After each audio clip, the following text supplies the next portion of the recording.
So hello everyone, welcome back to my YouTube channel. So we have started groups and rings और उसमें हमने start कर रखा है chapter number 1 that is group and सब group. उसमें हमने अब तक उसका बेसिक और 3 एग्जांपल कवर कर लिए हैं। In this video we will gonna cover more examples. So let us start with example number 4। Example 4 है let M3 denote set of 3x3 non singular matrix. M3 क्या है? एक सेट है 3x3 non singular matrix का। Show करो कि it is a group but not an abelian group with respect to matrix multiplication. यानी कि यहाँ पर उन्होंने क्या रखा है कि जो M3 है वो क्या है? Set of 3x3 non singular matrix, non singular matrix. What is the meaning of non singular? तो ऐसा मैट्रिक्स जिसका जो डिटर्मिनेंट है वो 0 के इक्वल ना आए उसको हम कहते हैं नॉन सिंगुलर मैट्रिक्स। तो यहाँ पर M3 क्या है? यानी कि इसके अंदर ऐसे मैट्रिक्स हैं जिनका जो डिटर्मिनेंट है वो 0 नहीं आएगा।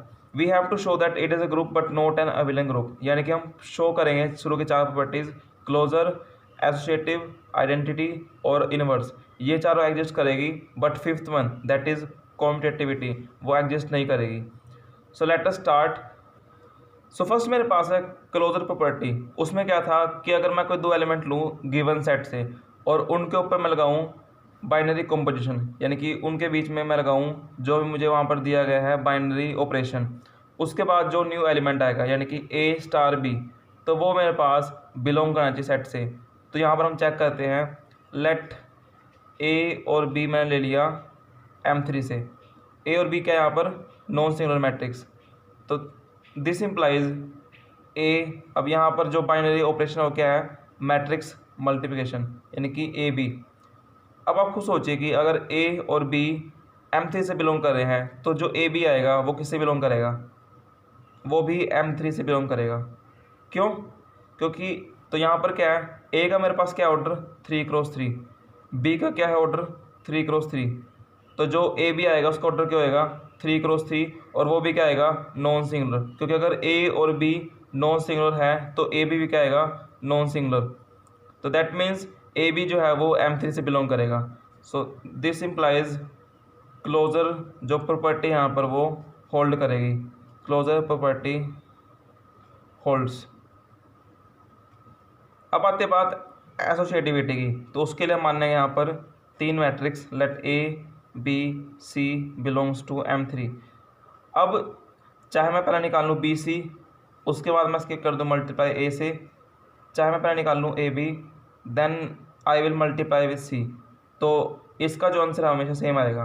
क्योंकि you know that matrix multiplication is always associative. चाहे आप BC को कीजिए पहले मल्टीप्लाई देन उसके बाद A से, चाहे आप कीजिए AB को पहले उसके बाद C से, so the answer will remain the same. So इसका मतलब क्या है? एसोसिएटिव जो यहाँ पर एसोसिएटिविटी यहाँ पर होल्ड करेगी। So now we will talk about identity. So identity क्या थी? अगर हम रिकॉल करें, अगर A मेरे पास कोई एलिमेंट है गिवन सेट से और उसकी मैं करूँ बाइनरी ऑपरेशन किसी दूसरे एलिमेंट उसी जो सेट से बिलोंग करता है इस तरीके से कि उनकी जो कॉम्पोजिशन हो किसके इक्वल आए? A के equal. So in that case we will say that E is an identity element. तो आप खुद सोचिए कि अगर मैं लेता हूँ A, let A belongs to M3, तो ऐसा कौन सा उसमें मैट्रिक्स होगी? क्योंकि यहाँ पर A जो है वो मैट्रिक्स की बात कर रहे हैं हम सब। तो A जो यहाँ पर एक मैट्रिक्स है जो कि 3x3 नॉन सिंगुलर मैट्रिक्स है। तो इस केस में ऐसी कौन सी मैट्रिक्स एग्जिस्ट करेगी जिसके साथ अगर मैं करूँ A की मल्टीप्लाई तो मुझे A मिले? तो इसका आंसर है identity matrix, because identity matrix of order 3x3 वो इसमें पक्का एग्जिस्ट करेगी। क्यों? पहली बात तो वो 3x3 है। सेकंड, अगर मैं लिखूँ आइडेंटिटी मैट्रिक्स होती क्या 3x3 की? 1 0 0 0 1 0 0 0 1। अगर आप इसका निकाल लेंगे डिटर्मिनेंट तो वो क्या आएगा? Non zero. It means M3 के अंदर ये जो आइडेंटिटी मैट्रिक्स है वो लाई करती है। और आइडेंटिटी मैंने कहा था कि तभी एग्जिस्ट करती है जब वो सेट के अंदर बिलोंग करे। तो अगर A जो है मेरे पास वो M3 से बिलोंग करता है, सो देयर एग्जिस्ट, ये सिंपल है देयर एग्जिस्ट का, I 3x3 belongs to M3 such that किस तरीके से कि अगर मैं ए के करूँ मल्टीप्लाई I3 से, वो इक्वल आएगी किसके, ए के, और वो अगर इसको मैं करूँ इस तरीके से I3 आगे ए बाद में, तो आंसर जो है वो सेम आएगा। So this implies I3। तो इसका मतलब क्या है कि identity matrix of order 3 is an identity element, is an identity element. Now we have inverse. So inverse की अगर मैं करूँ डेफिनेशन इक्वल, तो वो क्या थी, अगर ए मेरे पास कोई एलिमेंट है गिवन सेट से और उसके ऊपर मैं लगाऊँ binary operation with another element of the set, इस तरीके से कि जो उनकी बाइनरी कॉम्बिनेशन है किसके इक्वल आए, आइडेंटिटी के, तो इन दैट केस हम कहते हैं बी को दैट इट इज़ इनवर्स। तो अगर मैं यहाँ पर लूँ late a belongs to M3, तो ऐसी कौन सी मैट्रिक्स होगी ए के कॉरस्पॉन्डिंग जिससे अगर उसको मैं करूँ मल्टीप्लाई तो मुझे मिले आइडेंटिटी एलिमेंट, तो इसका आंसर है ए इनवर्स। सो अगर ए बिलोंग करता है M3 से, so there exist a inverse belongs to M3। किस तरीके से कि अगर मैं ए की करूँ मल्टीप्लाई ए इनवर्स से, तो मुझे देगा आइडेंटिटी एलिमेंट जो कि क्या है I3, which is equals to A inverse A. और ए इनवर्स क्या है, अगर ए 3x3 है और ए क्या है नॉन सिंगुलर है, तो जो उसका इनवर्स आएगा वो भी क्या होएगा 3x3 और नॉन सिंगुलर। इट मीन्स जो ए इनवर्स है वो M3 से बिलोंग करता है, इसलिए यहाँ पर इनवर्स एग्जिस्ट कर रहा है। अगर ए इनवर्स M3 से बिलोंग नहीं करता और अगर चाहे वो इस प्रॉपर्टी को होल्ड भी करता, इन दैट केस वो इनवर्स नहीं बनना था, क्योंकि inverse always lie within the set, हमेशा इनवर्स और आइडेंटिटी सेट के अंदर से होनी चाहिए। In this case we can say that a inverse is the inverse element of M3, inverse element of M3। तो यहाँ तक हमने 4 प्रॉपर्टीज कर ली है और इसके बेस पे हम कह सकते हैं कि जो M3 है वो मेरे पास ग्रुप है। तो ये तो बात हुई ग्रुप की, बट अब हमें प्रूव करना है कि ये ग्रुप तो है but it is not an abelian group. So we will move on to last property that is commutativity. So next property है कॉम्यूटेटिविटी। अगर इसकी हम करें डेफिनेशन रिकॉल, तो वो क्या थी, अगर ए और बी मेरे पास किसी नॉन एम्प्टी सेट लेटर से एस से बिलोंग करती है, तो हमें सिर्फ क्या चेक करना होता है कि जो ए स्टार बी है that must be equal to B star A. अगर जो हम क्वेश्चन आप कर रहे हैं पर्टिकुलर, अगर मैं उसकी बात करूं तो वहाँ पर हमें क्या देखना है कि अगर ए और बी जो कि नॉन एम्प्टी सेट हैं 3x3 ऑर्डर के, अगर वो M3 से बिलोंग करते हैं, तो क्या ए भी इक्वल होगा बी ए के, क्योंकि यहाँ पर जो ये स्टार है दैट इज़ जो यहाँ पर बाइनरी ऑपरेशन है, यहाँ पर है मैट्रिक्स मल्टीप्लिकेशन, तो हमें चेक करना है क्या ए भी इक्वल होगा बी ए के। अब आपके लिए होमवर्क है, आप खुद ट्राई कीजिएगा, कोई भी रैंडम मैट्रिक्स आप ले लीजिए ए और बी, और आप चेक कीजिए क्या ए भी इक्वल होगा बी ए के। In some case it may be true, but अगर मैं बात करूँ मेजॉरिटी केसेस की, अगर आप 100 एग्जाम्पल लेते हैं तो उसमें से 98 केस ऐसे होंगे जहाँ पर ये प्रॉपर्टी सेटिस्फाई नहीं होगी।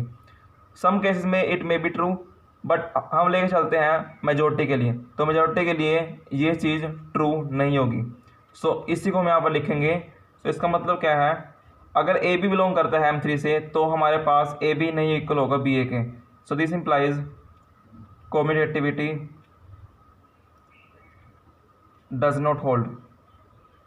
और हमें ये प्रूव करना था कि जो M3 है वो ग्रुप है but it is not a abelian group, क्योंकि ग्रुप के लिए हमें चाहिए 4 प्रॉपर्टी, तो वो सेटिस्फाई थी बट 5th हमारे पास सेटिस्फाई नहीं है। सो this implies M3 is a group but not an abelian group. So now let us move on to next question. So we have covered till example number 4, example 5, this one, example 6 और example 7. You can try it by yourself. बहुत ही आसान question है, similar pattern पे आपको उसको follow करना है। So now let us do question number 8। तो क्वेश्चन नंबर 8 मेरे पास क्या है, show that the set of all non zero rational number form an abelian group with respect to the binary operation star, जो कि किस तरीके से डिफाइंड है कि अगर ए स्टार बी हो तो वो इक्वल होगा ए क्रॉस बी बाय में 2। सो now let us do this question. हमें क्या प्रूव करना है कि जो सेट है नॉन जीरो रैशनल नंबर का वो एक अबिलियन ग्रुप फॉर्म करते हैं। So first of all let us define the set. Let Q nought क्या है हमारे पास, set of non zero rational numbers. Rational number आपको पता होंगे क्या होते हैं, जो पी वाई क्यू की फॉर्म में हो, जहाँ पर जो क्यू है वो नॉन जीरो हो। और नॉन जीरो का मतलब क्या है कि पी और क्यू, यहाँ पर पी भी क्या होगा, नॉन जीरो। तो हमें प्रूव करना है इसको abelian. So we have to prove all the 5 properties. So first property मेरे पास है क्लोजर। सो फर्स्ट प्रॉपर्टी है क्लोजर। क्लोजर में क्या था कि हम दो एलिमेंट लेंगे उस सेट से, यानी कि क्यू नोट से, और हमें क्या शो करना पड़ेगा कि जो ए स्टार बी है उसकी जो भी वैल्यू आएगी वो किससे बिलोंग करेगा, सेट क्यू नोट से। So let A comma B belongs to Q note. तो हमें निकालना है ए star B. So A star B यहाँ पर एक कैसे डिफाइन है, A into B by two. So A into B by two. अब हमें सोचना है कि क्या A into B by two belong करता है क्यू नोट से। यस, क्योंकि जो ए है वो क्या है, non zero rational number, b भी क्या है, नॉन जीरो रैशनल नंबर। तो ए क्रॉस बी का आएगा नॉन जीरो रैशनल नंबर, और उसका जो भी आंसर आएगा अगर उसको मैं कर दूँ डिवाइड टू से, तो वो भी क्या होगा, non zero rational number. Example आप कुछ भी ले सकते हैं। लेट अस सपोज ए मैंने ले लिया 1/4 और बी मैंने ले लिया 6/7। तो अगर मैं निकाल लूँ ए इंटू बी बाई टू, तो क्या आएगा वो 1/4 into 6/7 divide by two. So it is 6/7 4 जा 28 divide by two. So it is 6/56। तो ये भी क्या है, एक तरीके से ये भी एक नॉन जीरो रैशनल नंबर है जो कि किससे बिलोंग करता है, क्यू नोट से, क्योंकि सारे जो ऐसे इस टाइप के एलिमेंट हैं वो यहाँ पर बिलोंग करते हैं। सो इट मीन्स ये तो सिर्फ आपके पास एग्जाम्पल था, ऐसे हमारे पास काफ़ी एग्जाम्पल होंगे। इट मीन्स जो एक्सप्रेशन है ये भी किससे बिलोंग करेगी, क्यू नोट से। सो क्या था, ए को भी हमने लिए दो एलिमेंट, और जो उसका कॉम्पोजिशन है यानी कि जो उनका बाइनरी कॉम्पोजिशन है वो भी किससे बिलोंग करता है, क्यू नोट से। सो दिस इंप्लाइज जो क्लोजर है यहाँ पर वो सेटिस्फाई करता है, closure satisfied. Next we have is associativity. What we have to do, हमें लेने हैं यहाँ से कोई तीन एलिमेंट से, let A comma b comma c belongs to Q naught, और हमें क्या शो करना है कि जो ए स्टार बी स्टार सी है वो इक्वल है ए स्टार बी स्टार सी। तो first of all let us calculate this one. Now we have to calculate A star B star C. अब ए स्टार पहले हमें निकालना है, पहले हम सोल्व करेंगे इसको। तो यहाँ पर हमें दे रखा है ए star B is equals to A cross B by two, यानी कि जो भी दो एंट्रीज हैं उनका प्रोडक्ट डिवाइड बाई टू। अब यहाँ हमारे पास क्या है, B star C. So it means B और सी का product divide by two, B और सी का प्रोडक्ट डिवाइड बाई टू। तो अब क्या करना आपको, अब यहाँ पर है ए स्टार दिस क्वांटिटी, तो इसको आपको लेना है एक क्वांटिटी और इसको आपको लेना है एक अदर क्वांटिटी। तो उसके बाद क्या होगा, यहाँ पर मैं क्या रखा एक तरीके से, एक क्वांटिटी स्टार दूसरी quantity which is equals to first quantity into second quantity divide by two. तो यहाँ पर हम ये करेंगे, क्या आएगा मेरे पास यहाँ पर, first quantity into second quantity, जो कि क्या है, ये है सेकंड क्वांटिटी, और डिवाइड में क्या आएगा, दोनों के टू। तो इसको मैं करूँ सोल्व, तो क्या बनेगा, A cross B cross C divide by two ये था और टू ये है, तो क्या बन जाएगा 4। तो इसकी तो आ चुकी है वैल्यू ये। अब now let us calculate A star B star c. तो पहले हमें करना पड़ेगा सोल्व इसको। तो ए स्टार बी यहाँ पर हमारे पास क्या आएगा, A star B is equals to A cross B by two. So A cross B by में टू स्टार सी। इसका मतलब यहाँ पर स्टार है तो यहाँ पर हमारे पास वो पहले डिफाइन है, first quantity star second quantity is equals to first into second by two. तो यहाँ पर ये क्या है, फर्स्ट क्वांटिटी, ये है सेकंड। तो कैसे करेंगे, फर्स्ट क्वांटिटी इसको हम लेंगे एक quantity. So first quantity into second मेरे पास क्या है, ये वाली डिवाइड बाय टू। तो क्या है यहाँ से, A cross B cross C divide by, ये 2 है ये भी 2 है, तो क्या बनेगा 4। तो आप देख सकते हैं कि इसका आंसर भी ये आ रहा है और इसका आंसर भी आ रहा है। So it means A star B star C is equals to A star B star C. So this means associativity जो है यहाँ पर होल्ड करती है, associativity holds. Now next one is identity. अब जो यहाँ पर हम निकालेंगे आइडेंटिटी, वो हम निकालेंगे with the help of definition. तो उसकी क्या थी डेफिनेशन? अगर ए मेरे पास कोई एलिमेंट है सेट से और उसके कोरस्पॉन्डिंग मेरे पास कोई दूसरा एलिमेंट आता है सेट से ही, सच दैट कि जो ए स्टार ई है वो किसके इक्वल हो, ए के। तो यहाँ पर हम इसी का यूज़ करेंगे। सो लेट अस सी हम कैसे लिखते हैं। लेट ए जो है वो मेरे पास बिलोंग करता है क्यू नोट से, तो there exist e belongs to Q naught, क्योंकि जो आइडेंटिटी एलिमेंट है वो हमेशा कहाँ से आना चाहिए, सेट से आना चाहिए। सच दैट किस तरीके से आएगा वो, कि जो ए स्टार ई होगा वो किसके इक्वल होगा, ए के। और यहाँ पर हमने अभी डिफाइन किया था कि ए स्टार ई क्या है, so A into E by two, यानी कि first quantity into second quantity divide by two, it is equals to A. यहाँ से आप निकालिए वैल्यू ई की, तो क्या है कि वैल्यू वो, अब ए से A cancel, so we have E by two is equals to one, this implies E is equals to two. और क्या टू बिलोंग करता है क्यू नोट से, खुद सोचिए। यस, क्योंकि टू और divide by one, this also belongs to Q naught, क्योंकि जो पी है वो भी नॉन जीरो है और जो क्यू है वो भी नॉन जीरो है। सो दैट इज़ वाई ये बिलोंग करता है क्यू नोट से। So this implies that e बराबर two belongs to Q naught is the identity element. ये हमारे पास क्या है, ये है identity element. Now let us move on to fourth property. Next है इनवर्स। तो इनवर्स की क्या थी मेरे पास डेफिनेशन, कि अगर ए मेरे पास बिलोंग करता है गिवन सेट से, तो उसके कोरस्पॉन्डिंग मेरे पास दूसरा एलिमेंट आएगा बी, जो कि सेट से बिलोंग करेगा। किस तरीके से, कि उनकी जो बाइनरी कॉम्बिनेशन है, यानी कि ए स्टार बी जो है वो किसके इक्वल आएगा, आइडेंटिटी के। यानी कि इस केस में क्या है, ई, यानी कि ए स्टार बी क्या आना चाहिए मेरे पास, इक्वल टू टू, क्योंकि ई मेरे पास क्या है यहाँ पर टू। तो यहाँ पर हम वही करेंगे। So let a belongs to Q naught, so there exist b belongs to Q naught.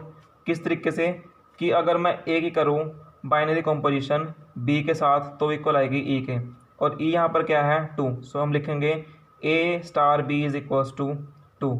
और हमने अभी डिफाइन किया शुरू में कि ए स्टार बी क्या है, this is first quantity, this is second. तो क्या बनेगा, first quantity into second divide by two, it is equals to two.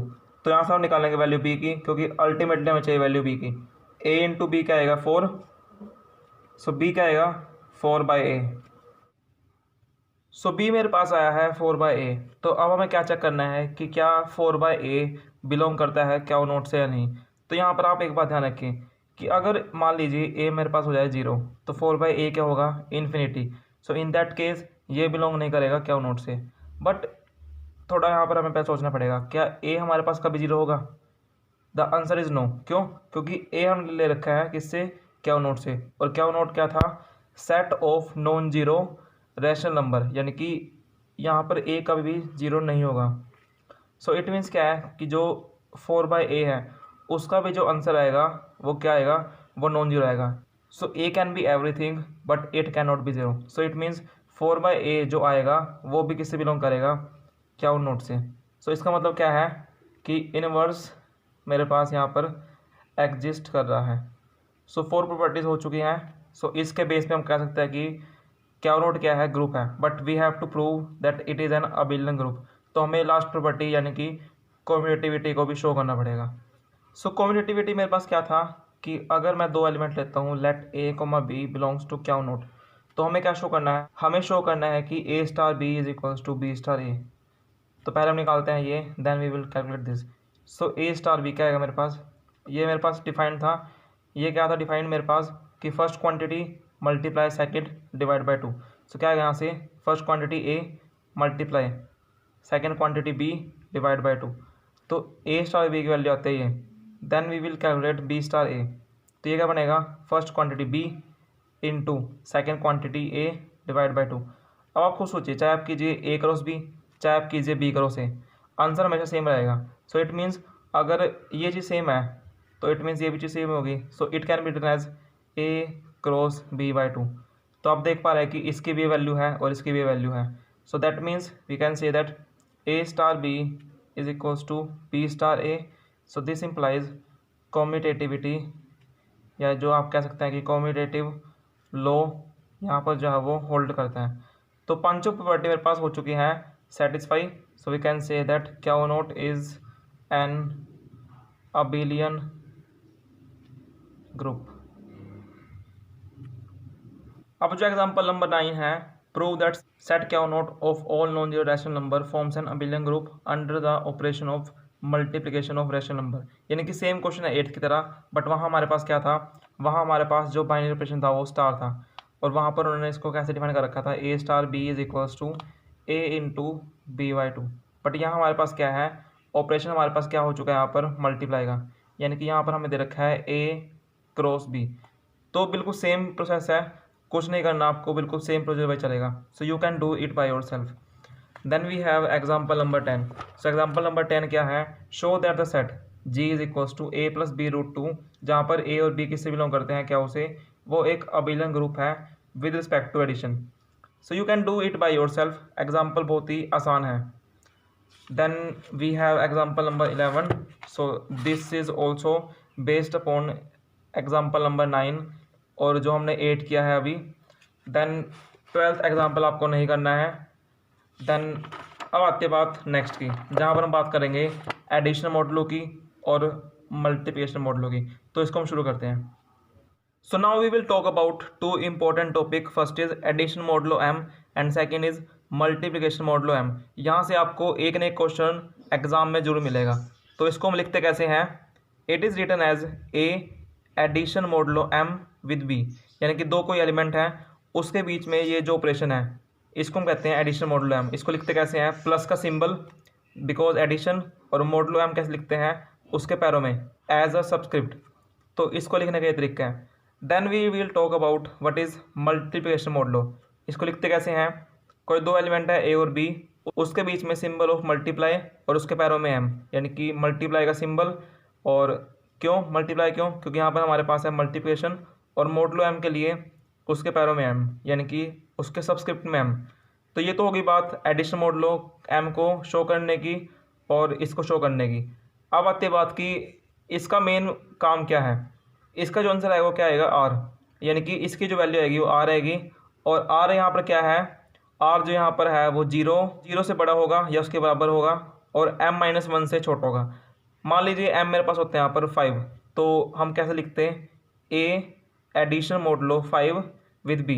तो इसका जो आंसर आएगा वो 0 से बड़ा होगा या 0 के इक्वल होगा, और वो हमारे पास 5 माइनस वन, यानी कि m माइनस वन, और वो 4 से छोटा होगा, यानी कि या तो उसकी वैल्यू 0 होगी या 4 होगी या इनके बीच में होगी। तो क्या क्या पॉसिबल वैल्यू हो सकती है, 0 1 2 3 4, 5 तक नहीं पहुंचेगा वो। तो इसका जो आंसर आएगा वो r आएगा। अब r यहाँ पर क्या है, इसको थोड़ा समझने की जरूरत है आपको। r is least non negative remainder when a plus b is divided by m। देखें यहाँ पर हर वर्ड का आपको समझना पड़ेगा मीनिंग। r क्या है, लीस्ट, यानी कि सबसे छोटा। नेगेटिव का मतलब क्या होता है, यानी कि वो नेगेटिव है। इन्होंने लिखा है यहाँ पर नॉन नेगेटिव, इट मीन्स वो होगा पॉजिटिव, यानी कि r क्या होगा, सबसे छोटा पॉजिटिव रिमाइंडर होगा। कब, जब a प्लस बी को हम डिवाइड करेंगे m से। यानी कि अगर मैं इसको आपको दूँ सिंपल मीनिंग, अगर मैं लिखता हूँ a addition modulo m with b, इसका मेन काम क्या है, a प्लस बी को जब आप करेंगे डिवाइड m से, तो उसके बाद जो आंसर आएगा वो आंसर मान लीजिए आएगा r। तो r को ही हम कहेंगे उसकी वैल्यू, यानी कि this is the value of a addition modulo m with b। और r की यहाँ पर क्या आएगी वैल्यू, वो लाई करेगी 0 से बड़ी या 0 के बराबर, और वो छोटी होगी m माइनस वन से या फिर इसके बराबर। तो इसका एग्जांपल देखते हैं हम। देखिए फर्स्ट मेरे पास एग्जांपल है 15 एडिशन मॉडलो 5, क्योंकि प्लस के नीचे प्लस के पैरों में हमारे पास है 5, या we can say that plus के सबस्क्रिप्ट में हमारे पास है 5। सो 15 एडिशन मॉडलो 5 विद 9। तो इसको हम कैसे करते हैं, फर्स्ट ऑफ ऑल तो आप क्या करेंगे, देखिए मेरे पास है 15 एडिशन मॉडलो 9, तो हम क्या करेंगे, a प्लस बी यानी कि उनका सम डिवाइड बाय में m मेरे पास क्या है यहाँ पर 5। तो इसका आंसर मेरे पास क्या आएगा, इट इज़ 24/5। तो अब आपको क्या करना है, 24 को आपको करना है डिवाइड 5 से। तो 24 को जब मैं करूँगा डिवाइड 5 से, तो 5 1 जा 5, 5 2 ज़ा 10, 5 3 ज़ा 15, 5 4 ज़ा 20। सो 4 पे जाएगा ये 20, तो इसका मेरे पास क्या आएगा remainder 4। So this is the least number, तो इसका मतलब क्या है, इसकी मेरे पास क्या आएगी वैल्यू 4। तो ये हो चुका है वैल्यू एडिशन मोड लो 5 की, जब इसको हमने ऑपरेट किया है 15 और 9 पर। Then we have 17 addition modulo 4 with 8। तो कैसे करना है, 17 एडिशन मोड लो 4 8, तो कैसे करेंगे 17 यानी कि दोनों का सम, पहली बात तो दोनों का यूजुअल सम डिवाइड बाय जो यहाँ पर वैल्यू होगी, यानी कि यहाँ पर m होगा, तो ये है 4। तो क्या आएगा इसका answer 17 + 8 it is 25 divide by 4। तो यहाँ पर क्या आएगा 25 को हम करेंगे डिवाइड 4 से। सो 4 1 ज़ा 4, 4 2 ज़ा 8, 4 3 ज़ा 12, 4 5 ज़ा 20, 4 6 ज़ा 24। सो 24 पे जाएगा, तो यहाँ पर क्या आएगा 1। तो ये मेरे पास क्या है 1, it is least non negative. Non negative का मतलब क्या है कि ये मेरे पास क्या है प्लस है। तो this is the value of this term. अब आते बात यहाँ पर आपको समझना पड़ेगा, ये थोड़ा सा मेन है। यहाँ पर लिखा है मेरे पास -25 एडिशनल मोडुलो 7 और 1। तो देखिए करना कैसे है, सेम वही प्रोसीजर है, माइनस का 25 फर्स्ट क्वांटिटी प्लस 1 और डिवाइड बाय m यानी कि 7। तो क्या आएगा इसका आंसर -24/7। सो -24 को हम करना है डिवाइड 7 से। अब यहाँ पर जो हमने लिखा था कि r क्या है लीस्ट नॉन नेगेटिव रिमाइंडर, अब यहाँ पर वो चीज़ काम आएगी। तो यहाँ पर हम करेंगे अगर 7 1 ज़ा 7, तो इसका जो आंसर आएगा वो क्या आएगा नेगेटिव आएगा। 7 2 ज़ा 14, अगर यहाँ पर हम लिखते हैं 14 तो क्या आएगा इसका आंसर -10। तो ये भी वैलिड नहीं है, क्यों, क्योंकि हमें चाहिए लिस्ट और हमें क्या चाहिए पॉजिटिव, क्योंकि यहाँ लिखा हुआ है r क्या है लिस्ट नॉन नेगेटिव यानी कि पॉजिटिव नंबर है। अगर मैं करता हूँ 7 3 ज़ा 21, तो अगर मैं लिखता हूँ यहाँ पर 21, तो यहाँ पर क्या आएगा -24 + 21, तो ये आएगा 3, किसका आएगा नेगेटिव का। बट ये भी नहीं होगा, क्यों, क्योंकि यहाँ पर इसकी वैल्यू क्या है नेगेटिव। मानते हैं लिस्ट है बट ये क्या है नेगेटिव, बट हमें चाहिए पॉजिटिव। तो उसके बाद क्या होगा 7 4 ज़ा 28, तो उसकी वैल्यू क्या आएगी 7 4 ज़ा 28 की -24 + 28, तो क्या है प्लस का 4। सो दिस इज द, तो ये दोनों कंडीशन को सेटिस्फाई करता है, ये लिस्ट भी है और ये पॉजिटिव भी है। सो दैट इज़ वाई इसका आंसर क्या है 4। सो आई थिंक अब आपको क्लियर हो चुका होगा कि मेरे पास एडिशन मॉडुलो क्या है। इसकी आप और भी प्रैक्टिस कर सकते हैं, आपको इसके ऊपर मेन फोकस देना है कि अगर ऐसे हमारे पास कंडीशन हो तो हमें क्या करना है। तो you can try, like example मैं आपको दे देता हूँ 56 एडिशन मॉडुलो 8 एंड यहाँ पर मान लीजिए मैं देता हूँ आपको 7। तो इसका आप आंसर चेक कीजिएगा एक बार कि क्या आएगा। हाँ जी, तो अब हमारे पास है मल्टीप्लिकेशन मॉडुलो m, इसको लिखने का तरीका बता दिया आपको मैंने। और एक और बात, यहाँ पर जो a और b है वो क्या है, ये बिलोंग करते हैं z से, यानी कि सेट ऑफ इंटीजर से। सो इट कैन बी नेगेटिव और पॉजिटिव, इसलिए यहाँ पर मेरे पास क्या आया था -25, क्योंकि माइनस का पॉसिबल तभी है जब वो इंटीजर के सेट से बिलोंग करें। और m क्या है यहाँ पर एक फिक्स नंबर, क्योंकि यहाँ पर m क्या था, यहाँ पर m था 5, यहाँ था 4, यहाँ था 7। तो अब आते बात यहाँ पर, तो इसको भी कैसे करना है, सेम वही काम है। यहाँ पर हमारे पास था a additional modulo m with b, तो इसका आंसर आया था r।